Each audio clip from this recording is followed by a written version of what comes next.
Good afternoon, everyone. This is welcome to St David's Park in Hobart. This is the first time I've ever done a live broadcast, so please bear with me. This here is the memorial to the First Fleeters and Norfolk Island settlers who came to Van Diemen's Land during the evacuation of Norfolk Island from 1807 to 1813. This monument has recently been under scrutiny in regards to the misinformation, I don't like to use the word errors, and also the duplication of names. For those of you who don't know me, my name's Kathy Dunn, and if I was on Norfolk Island, I would be saying to you, instead of good afternoon, I would be saying Wataway Yorley. In other words, good afternoon, everyone.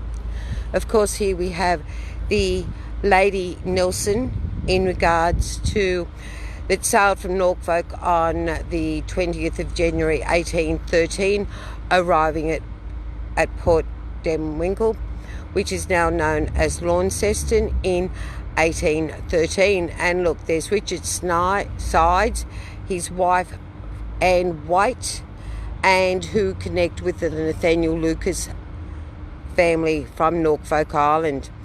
And we've got John Brooks and his wife Anne Brooks. So we've not only got first fleeters here, we also have second fleeters, third fleeters, convicts, and also free people.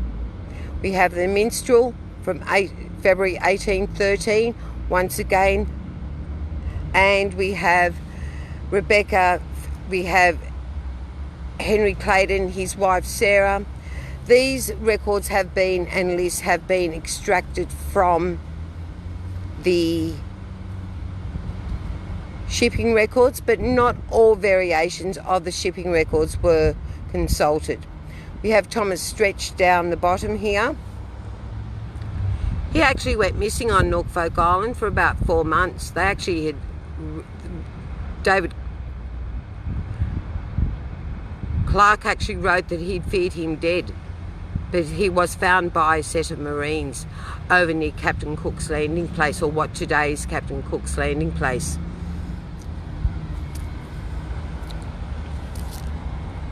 Here we have the city of Edinburgh, sailing from Norfolk on the 3rd of September in 1808. Well, we do know that is a totally incorrect date. The ship actually departed Norfolk Island on the 9th of September. There was also a berth on board the voyage. There are over 22 errors and duplications just on the 2 panels of the city of Edinburgh. Another classic error on the city of Edinburgh is Rachel Early, that has listed 3 children: Anne Marsden, Catherine Marsden, and Elizabeth Marsden. Rachel Early only had 1 child, and her husband, or de facto husband, was William Harris. And when you look further down the page, we have down the plaque, we have William Harris and wife. So there we have a duplication. Also on the monument, there is a plaque for other First Fleeters and Norfolk Islanders of the first settlement found to date to come, or who came to Van Diemen's Land, but stopped the bus. We look further down the monument, but wait, there is more. Some of these names here are actually listed as above, because they are the wives and the servants of the others. Here we have Olivia Lucas and her children, James Hunt Lucas, the pilot. So it just wasn't those who came here from Norfolk Island, but also other First Fleeters who came to Van Diemen's Land. And remember, Van Diemen's Land was actually cut in 2. There was the north and there was the south. They had 2 lieutenant governors. Arthur and I have just recently come from Launceston, and we were told it was the fourth oldest settlement in Australia. First there was Sydney, then there was Hobart, then there was Newcastle, and then there was Launceston. Hold on, stop the bus. Where does Norfolk Island fit in? Norfolk Island was not a settlement, an outpost settlement of Sydney or New South Wales, simply also because Norfolk Island had its own commander/governor. Norfolk Island, of course, is from the 6th of March 1788 to February 1814. Here we have on the porpoise, we have Andrew Goodwin, Lydia Munro with children, and yes, there is a Andrew Goodwin, Lydia Munro family muster on Norfolk Island in October this year. We have Thomas Hibbins, Anne Clark, whose father was the first fleeter, Zachary Clark, and his daughter came out later on. And of course the children are being not only from her marriage and relationship to Thomas Hibbins, but also to his first wife. Interesting that they have listed the children, even though their parents were both free and married before they came out here to New South Wales and Norfolk Island. They've listed the children by their mother's maiden name, yet not a convict. We have Joshua Peck and Mary Peck and children.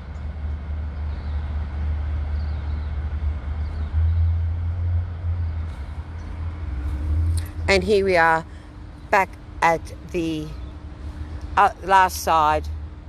I'm actually now going to take you down to where the headstones are remaining from St David's burial ground or St David's cemetery. The headstones are all placed now in a wall. At the time of the movement and digging up all the headstones, the cemetery was in disarray, just like Devonshire Street, where there were exposed graves and there were major health issues. However, with the destruction of the cemetery, many of the headstones were just pushed all on top of each other and crumbled down. So here we are walking down through St David's Park.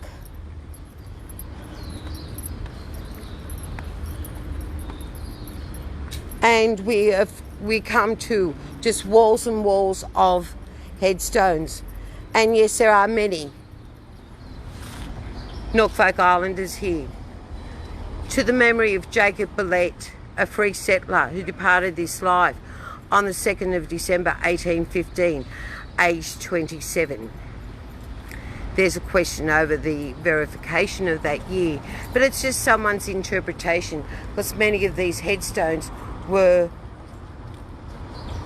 weathered and the transcriptions of what was re-enhanced is incorrect. Jacob here actually has a first fleeter plaque, arrived the first fleet, so he was not 27, and this is a fellowship of the first fleet plaque. Another, and as you can see, there is just walls and walls of headstones. Another Norfolk Island headstone, here layeth the body of Samuel Free, who departed this life June the 3rd, 1819. So the headstones here at the wall at St David's backdate to 1815 and age 49 years. The headstones, some are totally unreadable, such as this one here. The headstones, the way they have been mounted into the wall, do not inform family members or historians whether the burial was in a tomb or a vault, or whether it is a single headstone. Looking at the design and layout of Daniel Stanfield Sr., who was a First Fleet Marine, I dare say there was a Stanfield tomb. So it's an altar tomb that is above the ground, and it may well have featured more than just one burial. Most likely person in that burial, of course, is Alice, his wife, who's Alice Stanfield near Harmsworth. She also arrived with her first husband on the First Fleet.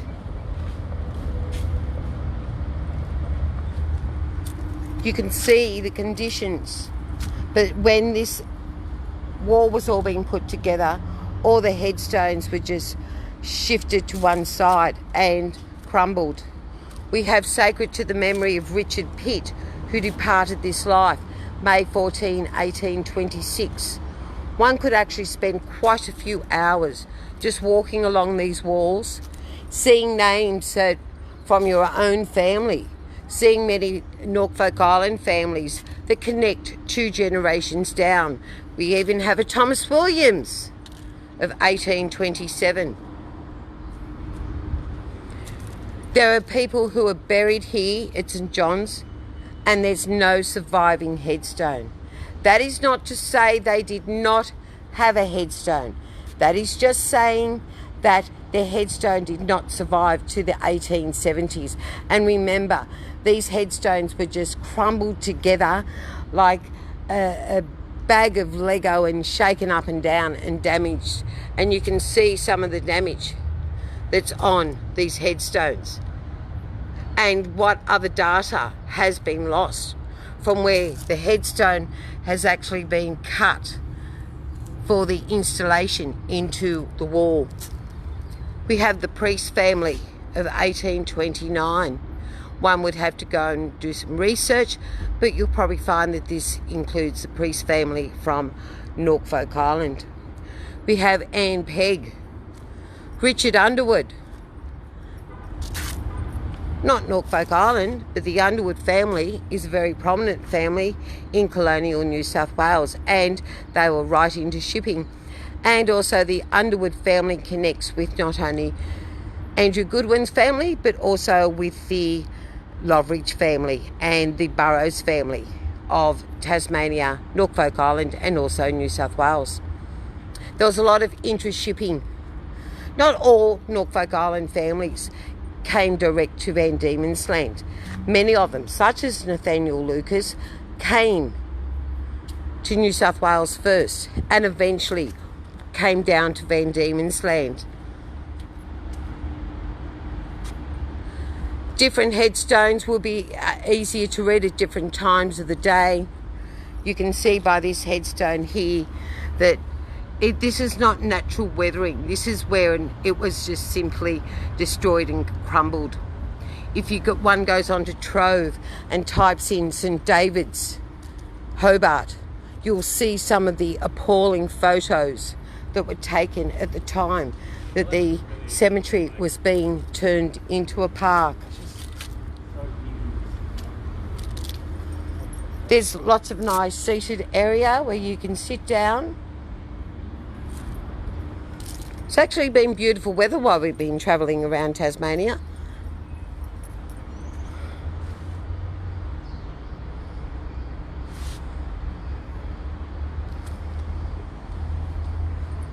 The Whitakers, lots of children.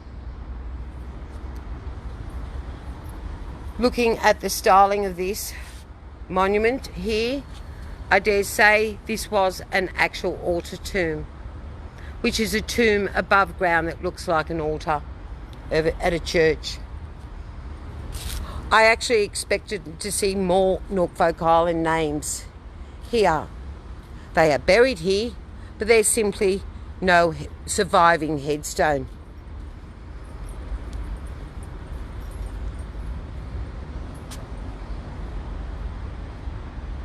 This one here is definitely starting to show weathering, and this is where one takes a photograph. We've got modern technology today compared to 20 years ago, where we were using paper and chalk and real talc soap, not baby powder, not Johnson's baby powder, but real talc soap to get soap in and talc into the grooves and to get a transcription. Today we are so lucky that we're able to simply take a photograph, especially with the power of some of the mobile phones and also cameras, and then start playing in Photoshop and enhancing the colour.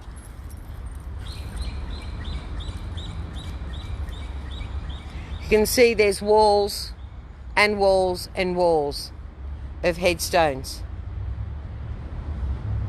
There would be over 500 headstones here. Mary Pardon, or Purdon, 1838. Sorry, 1835. This is a Masonic headstone noting the Masonic markings. You can see the headstone down here has been actually cut.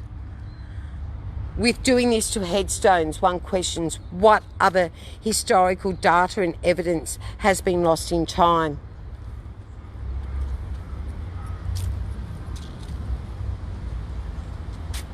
More members of the Purdon family who do actually connect to Norfolk Island. Same with John Cooley up above. We're not talking from Norfolk Island, we're talking 1 and 2 generations further down the line. Wilmont,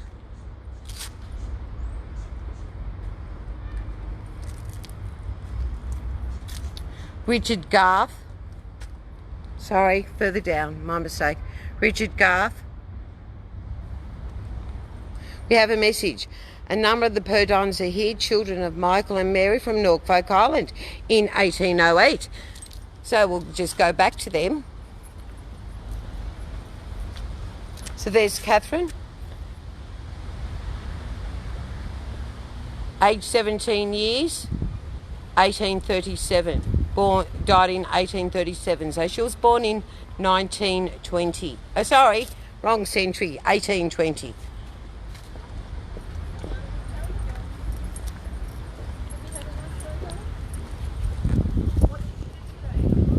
We also have the George Guest is also here. He's further down. And you can see it's nearly the end of a working day and many people are walking past through here at St David's. But I really wonder whether they, yes, Mezza, it is the park at St David's in Hobart. I wonder how many of them realise that they're actually walking over a cemetery, but they're also walking through time. Here's another family from that hooks into Norfolk Island, and that is Michael Lackey and Mary.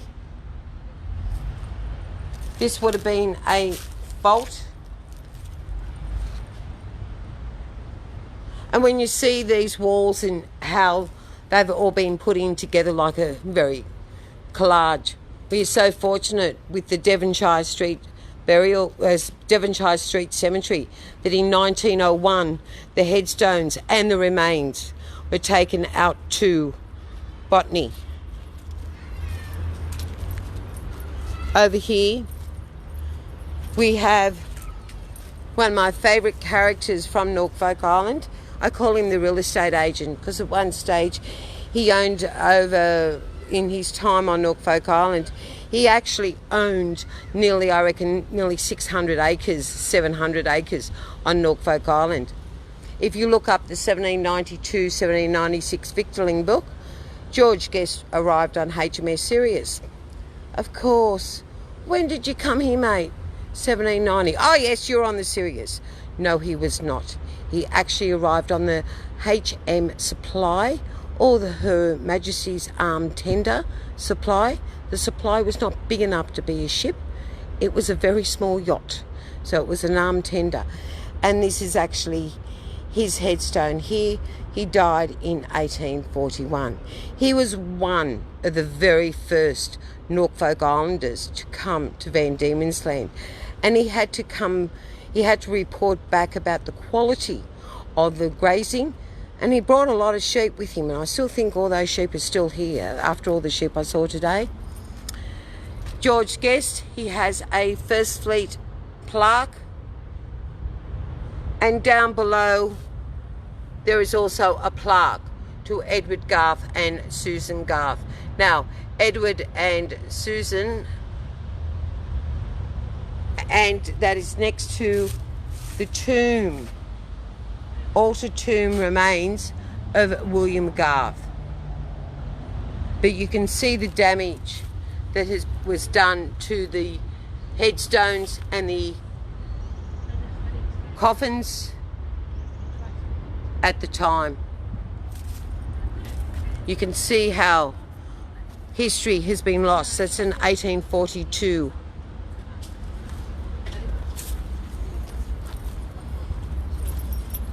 I was actually expecting to see a lot more Norfolk Island families here. But as I said before, it's simply because there isn't a surviving headstone. So there's easily over 300 headstones into the walls here, not just on one side, but also on the other side. We're actually next to the magistrate courts here. Might be a little bit dark over here, but hopefully they will show up for everybody. And so there's just headstone after headstone.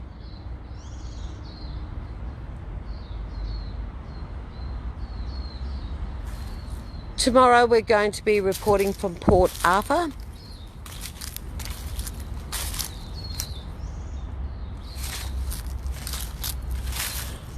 But even though these headstones, or relics of the headstones and tombs, have just been placed in a wall, at least we still have this. They could have all just simply been demolished and taken out and recycled. But we do miss, not on every single one, but we're missing the ornation and also some of the decorations, and also who the stonemason were, because the stones have definitely been cut and shaped to go into the wall, because they're all square or rectangle, apart from the occasional full headstone, which we do have on this one.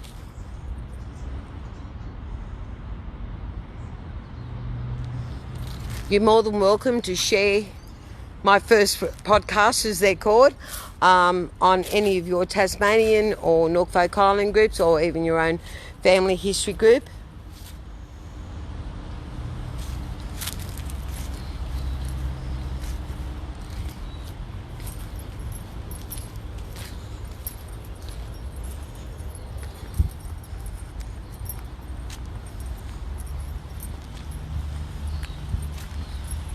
So walking through St David's, walking through the burial ground, and also walking beside all the remains of the headstones, in a way it's a bit like Anzac Day. How many people walk past an Anzac memorial, or World War I memorial, World War II memorial, and never look at it until Anzac Day.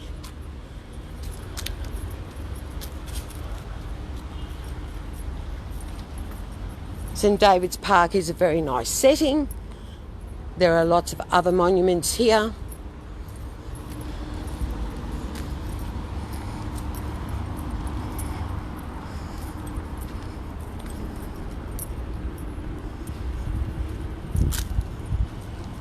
Some people have even put their own personal plaques. Joseph Boney, Newtown, Van Diemen's Land, 1827. Tasmania is Van Diemen's Land. It was not called Tasmania until 1855-56, when the North and South joined together as one state. But I was told yesterday the North still disliked the South and vice versa, so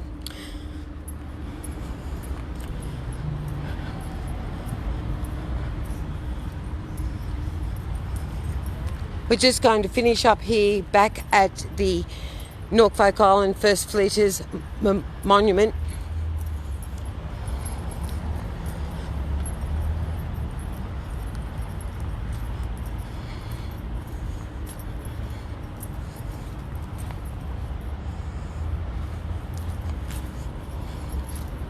No worries, Mesa, for sharing. I just thought I'd take the opportunity. This is my first time to St David's. Seeing many images posted by people to walk through those headstones is quite eerie. A tear knowing that what's happened to those headstones. I'm actually going to leave us here with the city of Edinburgh and its 24 eras. And we're going to look actually at Arthur's, a side branch of my husband's Arthur's family. Belbin, Bellet, Beresford, Broughton, William Broughton. I just get the camera right here. William Broughton, his wife, Elizabeth, well, he's de facto, but that's okay. And they've listed the children as Mary Ann, Rebecca, Sarah, and William, and 2 servants. Where's poor Betsy? Betsy Broughton. Mary Ann had already left for England, and Betsy was actually on the ship. The Broughtons did not stay here in Tasmania. Van Diemen's Land. They went on to Sydney as prearranged, and Elizabeth and baby Betsy were on their way to England to connect back with Mary Ann, and they were involved in a shipwreck in New Zealand. And the captain of the city of Edinburgh, Alexander Berry, went to also their aid. Betsy Broughton survived the shipwreck and ended up in Chile. When she returned to Australia, her father arranged a portrait of her and sent it to the family back in Chile to say thank you for looking after his Betsy, whose name was Elizabeth. On the back of the painting there was a letter, which is both are now at the National Library in Canberra, and it says, Betsy Broughton, born 1807, Norfolk Island, who left Norfolk Island on the city of Edinburgh. So when you are doing any research, always don't go by any one particular list. Triple check all your research. For example, Rachel Early and her so-called 3 children, and her child Anne was never ever called Marsden to begin with. Yes, she had a child to Samuel Marsden, not the Reverend, the soldier, but at all times that child only ever retained their mother's, the child only ever contained their mother's conviction name.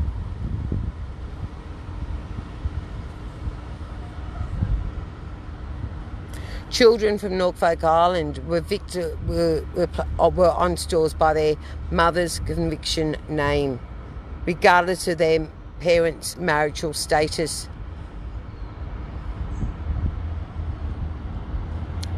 Edward Kimberley and Mary, they were married and they had the children. We've got Samuel King, who was the first fleeter. William King, he was a convict. Robert Kingston was a convict. Many of these people had land, some didn't have land.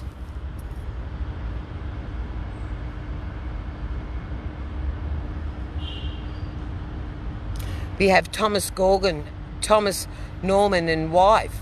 Many of the records have him as Gorman, Gormon.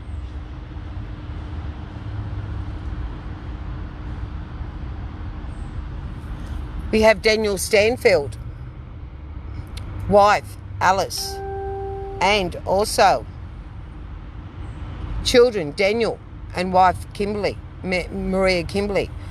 Hold on. Daniel Stanfield Jr. was a landowner in his own right. So technically he should be a second listing. He should not be listed under his father. He travelled independent of his father and his brothers and sisters. He was married and he was a landowner in his own right. William Thompson and Maria Hamilton is wrong. It's the other William Thompson who arrived here. The William Thompson who was married to Maria Hamilton actually died on Norfolk Island. So never go by one list. Always compare different shipping records. Even they be of the same ship, people write different lists. Some of the lists from State Archives say 19 or 10 delinquents. No, that's another word for convict.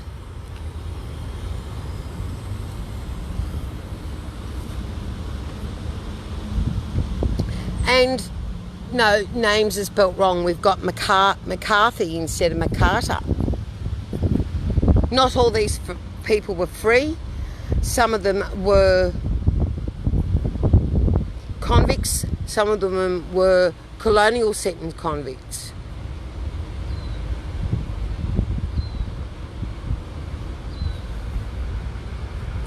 And have always, of course, allow for name variation. James Nairne is also in the records as James Nairne. He held 60 acres on Norfolk Island. He was actually a First Fleet crew member of the HMS Sirius. He returned to England in 1791. He came back with King as a servant in 1800, then joined the HMS Buffalo, I think, as a crew member. That is equal to getting a free voyage to Norfolk Island, and then he became a landowner on Norfolk Island. But I cannot tell you the exact piece of land. We've got a Harriet McCarthy there, William Longford, William Mang,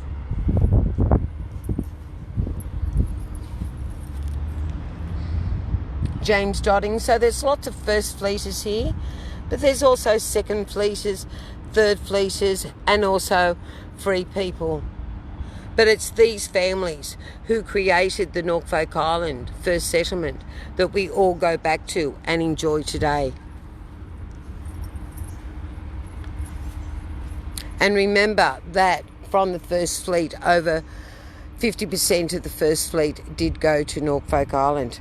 So I will leave you here. I bid you farewell, and I hope to see everyone tomorrow, where I have no idea at what time. I'll do another live broadcast from Port Arthur and also Island of the Dead. Good night all.